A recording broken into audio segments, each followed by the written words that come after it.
বুবলি আপু বন্যার্তদেরকে নিয়ে অলরেডি অনেকগুলো পোস্ট তিনি তার ওয়ালে দিয়েছে এবং সেগুলো অনেকগুলো নিউজ চ্যানেল বেশ ফলো করে প্রকাশও করেছে।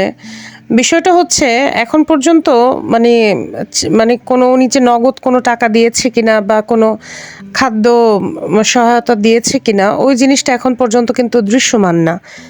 বিষয়টা হচ্ছে এটা যে শুধু ওনার ক্ষেত্রেই দৃশ্যমান না তা না।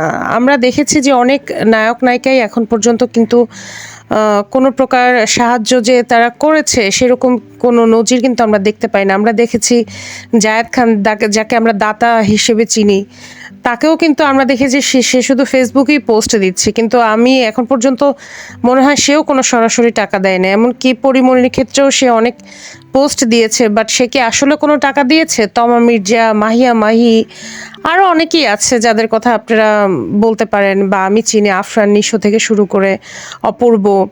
তো এমন ইভেন কি শাকিব খানও। তো নগদ টাকা এখন পর্যন্ত কিন্তু বুবলি দিয়েছে কিনা সেটা আমি জানি না। হয়তো দিছে, হয়তো গোপনে দিচ্ছে কিন্তু প্রকাশ্যে হয়তো সে দেয়নি। এখন দেখেন সে যখন পোস্ট দিল বন্যার্তদেরকে নিয়ে বা এর আগে যখন আমাদের বাংলাদেশের একটা বিশাল চেঞ্জ যখন আসলো, হাসিনা সরকার যখন পলায়ন করলো বা এই যে মুভমেন্ট যেটা নতুন করে যে একটা আমরা রেভুলেশন পেলাম, তো এটার কারণে হয়েছে কি বুবলি অনেকগুলো পোস্ট দিচ্ছে। অপবিশ্বাস কিন্তু সেরকম কোনো পোস্ট দেয় নাই, আপনারা দেখেছেন। তারপরেও যেদিন ডক্টর মোহাম্মদ ইউনুস শপথ গ্রহণ করলেন সেদিনও অপবিশ্বাস পোস্ট দিল, বুবলিও দিল। অপবিশ্বাসের কিছু ভক্ত বলতে শুরু করলো তখন থেকেই যে রিসেন্ট টাইমে শুধু বুবলি অপুকে কপি করে যাচ্ছে। অপুর মতো মেয়েকে বুবলির কপি করতে হবে?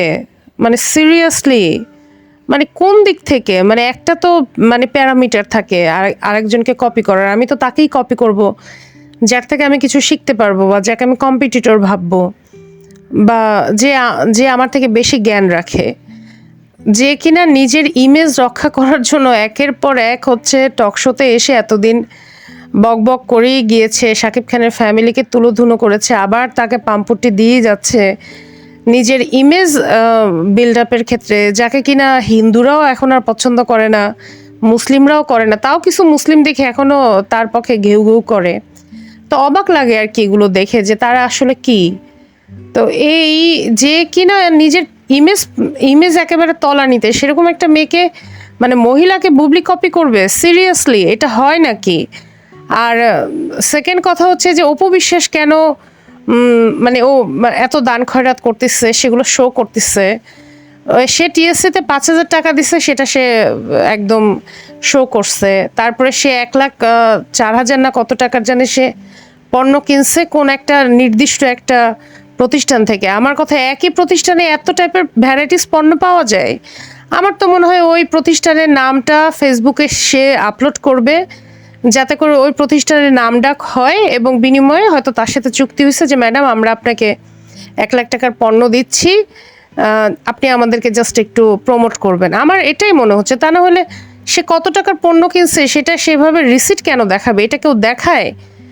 নাকি সে বিভিন্ন জায়গা থেকে ফোন করে করে সে চাইছে যে আমাকে 20,000 দেন, 10,000 দেন, তারপরে সে হচ্ছে ইয়াগুলা কিনছে, মানে এই পণ্যগুলা কিনছে, যে কারণে ওদেরকে প্রুফ দেখাইতে হবে যে দেখো তোমাদের দানকৃত টাকা থেকে আমি হচ্ছে পণ্য কিনছি। এটা তো একটা ব্যক্তিগত ডোনেশন ছিল বা আমি আরো কয়েকজনকেও তো দেখলাম, কেউ তো টাকার অ্যামাউন্টটা উল্লেখ করেনি। আমরা দেখছি অনেকেই, তো আপনারা দেখছেন যে তারা এই যে সামিরা খান মাহি, তারপর আরো অনেকেই, আরশ খান, তারপরে এই যে খায়রুল বাশার, অনেকেই তো দেখতেছি ত্রাণ সহায়তা করছে, এমনকি বাড়ি সহকও। আমি তো কাউকেই দেখলাম না যে টাকার অ্যামাউন্টটা সে মেনশন করছে। এটা কেন? মানে ইমেজ এত তলানিতে চলে গেছে যে তাকে এখন প্রুফ করতে হচ্ছে যে সে আসলে বন্যার্তদের পাশে আছে। প্রথমে 5,000 টাকা দিল, সেটাও ক্যামেরাতে ধরা পড়ে গেল। সে মনে করছে ধরা পড়বে না, উপরে 1,000 টাকার একটা নোট, নিচে 1,000 টাকার একটা নোট, ভিতরে অনেকগুলো, মানে বান্ডেলটা যাতে একটু মোটা দেখায়, ভিতরে অনেকগুলো 500 টাকার নোট দিয়ে সে হচ্ছে কোনো মতে 500-100 টাকার নোট দিয়ে সে ওই বান্ডেলটা একটু মোটা করছে। কিন্তু ওখানে যে ক্যামেরায় ধরা পড়ছে 5,000 টাকা, সেটা মনে হয় সেও বুঝতে পারে নাই। তো এটা হচ্ছে চোরের মানে একটা বেসিক স্বভাব, যে চোর যখন চুরি করে তখন প্রমাণ রেখে যায়। আর সেকেন্ড কথা হচ্ছে যে সে, ওই যে বললাম যে তার ইমেজ এখন তলানিতে, তাকে তো এখন এটা পুনরুদ্ধার করতে হবে। আরে বাবা, তুমি যদি শেখ হাসিনাকে সাপোর্ট করো, ঠিক আছে করো, সমস্যা নাই। তো সেটা ফেরদৌস করলো না, রিয়াজ করলো না, যেই শেখ হাসিনার খারাপ দিন আসলো অমনি তুমি পোল্টি মারলা, প্রোফাইল পিক পাল্টাই ফেললা।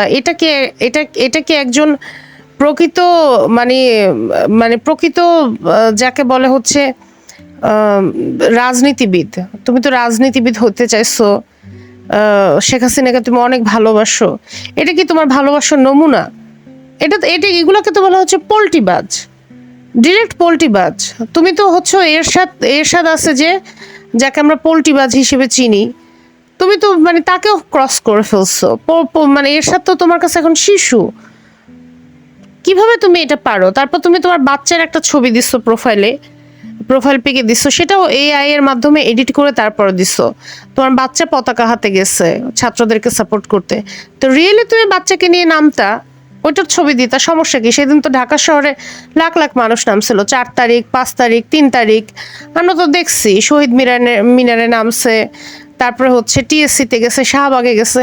তুমি যাইতো তোমার পোলাটাকে নিয়ে, নাকি তোমার পোলা এখনো ফিডার খায়? যে ওখানে গিয়ে একটা ছবি পতাকা হাতে তুলে ছবি তোলার মতো গার্ডস নাই তোমার, তুমি ফেক একটা এডিট মেডিট করে ছবি বানাই। তবে কেন এগুলো কেন করো? এগুলো কেন করো? আল্লাহর মানে একটা রহমত যে এই মানে এই মহিলাকে মনে হয় না আর, আগে তো এই হারুনের সাপোর্ট ছিল, আরও অনেকের সাপোর্ট ছিল, নেতাদের যাদের সাথে সে থাকতো তাদের সাপোর্টেও অনেক উল্টাপাল্টা কথা টকশোতে এসে বলতো যে না থাক, আমার তো সাপোর্ট আছেই, সমস্যা নাই। এখন তো ওই সাপোর্ট তুমি পাবা না। এ কারণে তোমাকে এখন টকশোতে ডাকলে তুমি উল্টাপাল্টা কথা বললে, আমার তো মনে হয় তুমি রাস্তায় নামতে পারো কিনা সেটা দেখো। তুমি তো মনে হয় নিজেই মনে হয় নিরাপত্তাহীনতায় ভুগতেছ। তো যাই হোক, এসব করো। তুমি যদি মনে করো থাকো তুমি একাই শুধু চালাক আর আমরা খুব বোকা, তাহলে তুমি ভুল করবা।